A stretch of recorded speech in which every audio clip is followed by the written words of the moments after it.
നമസ്കാരം, ഞാൻ Rosemary Antony, consultant psychologist. ബന്ധങ്ങളിൽ അതിരുകടന്ന നിയന്ത്രണത്തിന് അല്ലെങ്കിൽ നിയന്ത്രണം അനുഭവിക്കുന്ന ഒരു വ്യക്തിയാണോ നിങ്ങൾ? അങ്ങനെയെങ്കിൽ ഈ വീഡിയോ നിങ്ങൾക്ക് ഉപകാരപ്പെട്ടേക്കാം. സ്വാതന്ത്ര്യം അല്ലെങ്കിൽ ഫ്രീഡം ഏതൊരു മനുഷ്യനിലുമുള്ള സ്വാഭാവികമായ ഒരു ആഗ്രഹമാണ്, അല്ലെങ്കിൽ അതെല്ലാം നമ്മുടെ റൈറ്റ്സ് ആണ്. ഒരു ഹെൽത്തി അല്ലെങ്കിൽ സന്തോഷകരവും സുതാര്യവുമായ അനുഭവങ്ങളിൽ കൂടിയാണ് ബന്ധങ്ങളിൽ ഒരു ഫ്രീഡം അനുഭവിക്കാൻ മനുഷ്യന് സാധിക്കുന്നത്, അല്ലെങ്കിൽ സ്വാതന്ത്ര്യം അനുഭവിക്കാൻ മനുഷ്യന് സാധിക്കുന്നത്.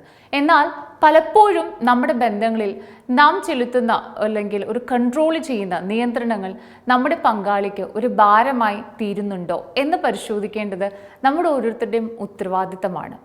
അങ്ങനെ ഒരു നിയന്ത്രണം ഉണ്ടെങ്കിൽ ഞാനൊരു കൺട്രോളിംഗ് റിലേഷൻഷിപ്പിലാണോ എന്നും ചിന്തിക്കേണ്ടതായിരിക്കുന്നു. കൺട്രോളിംഗ് റിലേഷൻഷിപ്പിൽ ഒരു വ്യക്തി ഏതെങ്കിലും തരത്തിലുള്ള മാനിപ്പുലേഷനിൽ കൂടി മറ്റൊരാളെ സ്വന്തം നീഡ്സും ഡിസയേഴ്സും സാറ്റിസ്ഫൈ ചെയ്യുന്ന രീതിയിൽ മാറ്റിയെടുക്കാനായിട്ട് സാധിക്കുന്നുണ്ട്.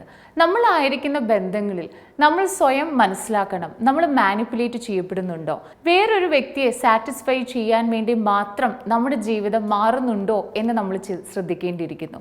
കൂടാതെ ഇത്തരത്തിലുള്ള വ്യക്തികൾ പങ്കാളിയുടെ ജീവിതത്തിലെ അല്ലെങ്കിൽ നമ്മളായിരിക്കുന്ന ബന്ധങ്ങളിലെ ഒരു പാർട്ട്ണറിന് എല്ലാ കാര്യങ്ങളെയും നിയന്ത്രിക്കാൻ ശ്രമിക്കുകയും അവരുടെ താല്പര്യങ്ങൾക്കനുസരിച്ച് പ്രവർത്തിക്കാൻ നമ്മുടെ ഒരു പാർട്ട്ണറെ അല്ലെങ്കിൽ പങ്കാളിയെ പ്രേരിപ്പിക്കുകയും ചെയ്തതായി കാണാറുണ്ട്. Science of controlling relationship.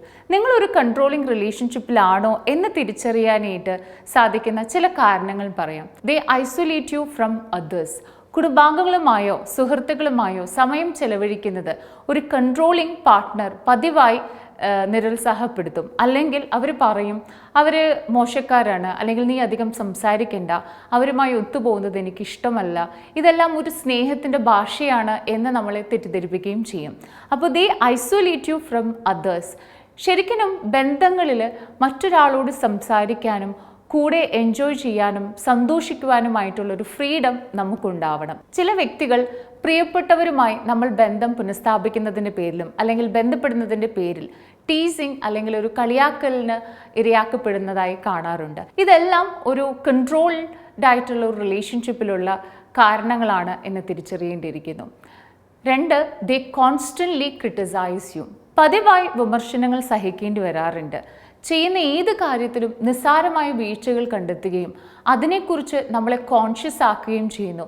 ഒരു കാര്യത്തിനും അപ്രിഷ്യേറ്റ് ചെയ്യാതെ നമ്മൾ ചെയ്യുന്ന ഓരോ കാര്യങ്ങളിലും ക്രിട്ടിസൈസ് ചെയ്യുകയും ഒരു ഹെലികോപ്റ്ററിംഗ് രീതിയിൽ നമ്മളെ വീക്ഷിക്കുകയും വിമർശിക്കുകയും ചെയ്യുന്ന ഒരു പതിവ് ഇവരിൽ കാണാറുണ്ട്. Their love is conditional. Controlling പാർട്ട്ണറിനെ തൃപ്തിപ്പെടുത്തുവാനും സന്തോഷിപ്പിക്കുവാനും അവരിൽ നിന്ന് ഒരു റെസ്പെക്റ്റ് നേടിയെടുക്കുന്നതിനും വേണ്ടി എല്ലാ കാര്യങ്ങളും നാം ചേഞ്ച് ചെയ്യണമെന്ന ഒരു ഫീലിങ്സ് അല്ലെങ്കിൽ ഒരു ഗിൽട്ട് നമ്മുടെ ഉള്ളിൽ അവർക്ക് സൃഷ്ടിച്ചെടുക്കാൻ സാധിക്കും. റിയാലിറ്റിയിൽ ഒരു മാറ്റങ്ങളും അവരെ സാറ്റിസ്ഫൈ ചെയ്യാനോ അല്ലെങ്കിൽ സംതൃപ്തിപ്പെടുത്താനോ പോകുന്നില്ല. പാർട്ട്ണറിനെ നമ്മൾ കൂടുതൽ സന്തോഷിപ്പിക്കുവാൻ വേണ്ടി നമ്മൾ നമ്മളെ തന്നെ ചേഞ്ച് ആവുകയും ചെയ്യുകയും എന്നാൽ നമ്മുടെ ഓപ്പോസിറ്റ് നിൽക്കുന്ന പാർട്ട്ണർ ഒരിക്കലും സാറ്റിസ്ഫൈ ആവാത്ത രീതിയിൽ പോകുന്നതും കാണാറുണ്ട്. ദേ use guilt as A tool. Controlling partner പങ്കാളിയുടെ ഇമോഷൻസിനെ എപ്പോഴും അവർക്ക് അനുകൂലമായി മാറ്റുകയും അനുദിന ജീവിതത്തിൽ നമ്മുടെ ഡേ ടു ഡേ ആക്ടിവിറ്റീസിൽ പങ്കാളിയെ കുറ്റബോധത്തിന് ഉടമയാക്കി തീർക്കുകയും ചെയ്യാറുണ്ട്. എന്ത് കാര്യം ചെയ്താലും ഒരു ചെറിയ ഒരു വീഴ്ചയ്ക്ക് പകരം ഒരു ഗിൽട്ട് ട്രിപ്പിംഗ് നമുക്ക് തരികയും നമ്മളെ അസ്വസ്ഥരാക്കുകയും ചെയ്യാൻ അവർ മിടുക്കരായിരിക്കും. ആങ്കർ, ഡിഗ്രേഡിംഗ്, നാഗിങ് ഇവയെല്ലാം ഈ പങ്കാളിയെ വരുതിയിലാക്കാൻ ഇവർ ഉപയോഗിക്കുന്ന ടാക്ടിക്സ് ആണ്. ചിലപ്പോൾ ചെറിയ കാര്യങ്ങൾക്കായി അമിതമായി ദേഷ്യപ്പെടുകയും അല്ലെങ്കിൽ താഴ്ത്തിക്കെട്ടി സംസാരിക്കുകയും ഒരു കാര്യം തന്നെ ഒരു ചെറിയ വഴക്ക് തന്നെ പല ദിവസങ്ങളായിട്ട് നീട്ടി നിൽക്കുകയും പിന്നീട് ആ കഴിഞ്ഞുപോയ കാര്യങ്ങളെക്കുറിച്ചിട്ട് കൂടുതൽ പറഞ്ഞ് നമ്മളെ വേദനിപ്പിക്കുകയും ചെയ്യും. They don't respect boundaries. Controlling partners ബന്ധങ്ങളിൽ ആരോഗ്യപരമായ ബൗണ്ടറീസ് സൂക്ഷിക്കുകയില്ല. പങ്കാളിയുടെ തികച്ചും സ്വകാര്യമായിട്ടുള്ള കാര്യങ്ങൾ പോലും ഇടപെടുന്നതിൽ ഇക്കൂട്ടർ മടി കാണിക്കാറില്ല.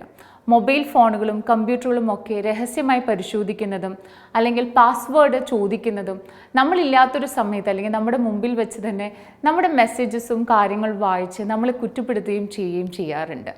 ഇതെല്ലാം ഇവരുടെ രീതികളാണ്. കൺട്രോളിംഗ് റിലേഷൻഷിപ്പ് ഡേഞ്ചറസ് ആയിട്ടുള്ള സാഹചര്യങ്ങളിലേക്ക് ഏത് നിമിഷവും നമ്മെ നയിച്ചേക്കാം. ഇത്തരത്തിലുള്ള ഏതെങ്കിലും സൈൻസ് നമ്മുടെ ബന്ധങ്ങളിലുണ്ടെങ്കിൽ ഒരു സൈക്കോളജിസ്റ്റിൻ്റെ സഹായം തേടുവാൻ ശ്രമിക്കാം.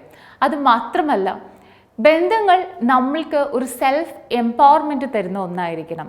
എന്തെങ്കിലുമൊക്കെ ഒരു വാല്യൂ അഡീഷൻ കൊണ്ടുവരുന്നതായിരിക്കണം നമ്മളായിരിക്കുന്ന ബന്ധങ്ങൾ. ബന്ധങ്ങളിൽ വഴക്കുകളും പരിഭവങ്ങളും ഉണ്ടാവാം, എങ്കിൽ പോലും വളരെ സന്തോഷത്തോടു കൂടി അത് നമ്മുടെ ഒരു സെൽഫ് എംപവർമെൻറ്റിന് കൂടി സഹായകരമായിട്ടുള്ള ഒന്നായിരിക്കണം relationships. A healthy relationship will never require you to sacrifice your friends, your dreams or your dignity. നമ്മളായിരിക്കുന്ന ബന്ധങ്ങൾ ഒന്നും കൂടി പരിശോധിക്കേണ്ടതായിട്ടുണ്ട്. Once again, a healthy relationship will never require you to sacrifice your friends, your dreams or your dignity. Thank you.